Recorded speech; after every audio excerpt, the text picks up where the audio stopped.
Brewers are off tonight before heading up north to take on the first place Voyagers and start the second half of the season. And if the third place Brew crew is going to make any kind of push into the playoffs, they're going to have to rely on their right fielder, who is perfectly at home being that go-to guy no matter the situation.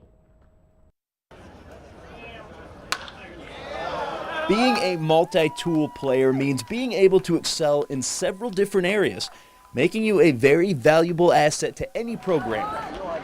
No one fits this description more than Helena Brewer's right fielder, LG Castillo.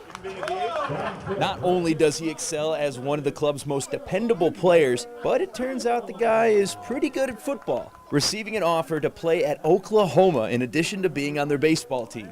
I mean, you saw him, right? Yeah. It's a big dude. Yeah, you should. But that was not the path that LG wanted. Instead, he decided to stick to the diamond.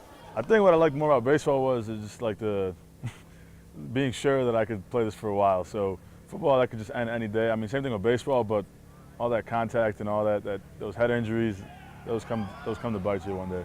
His Bo Jackson-like athletic ability isn't the only tool that he has at his disposal.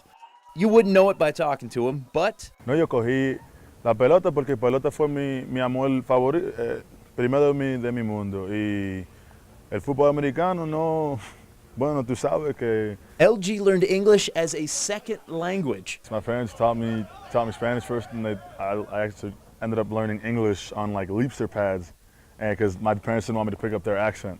This might be an even bigger asset to LG than his athletic talent. With the large number of Spanish-speaking players at every level of professional ball, knowing how to communicate with everyone in the organization is a very useful skill. It's definitely more of a benefit in pro ball because there's a lot of guys that don't understand the Spanish language, a lot of guys don't understand the English language, so you're kind of like the middle median line that you have to help people out in the clubhouse.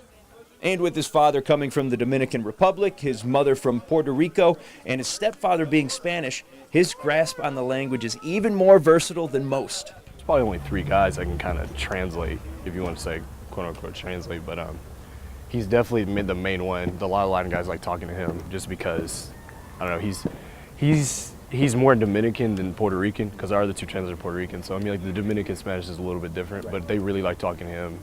I think it's really cool I can speak both. I wish I could do that. I mean, that's the blessing of it, and I mean, I'm thankful for my parents teaching me both languages. That's honestly probably the best thing they could have done.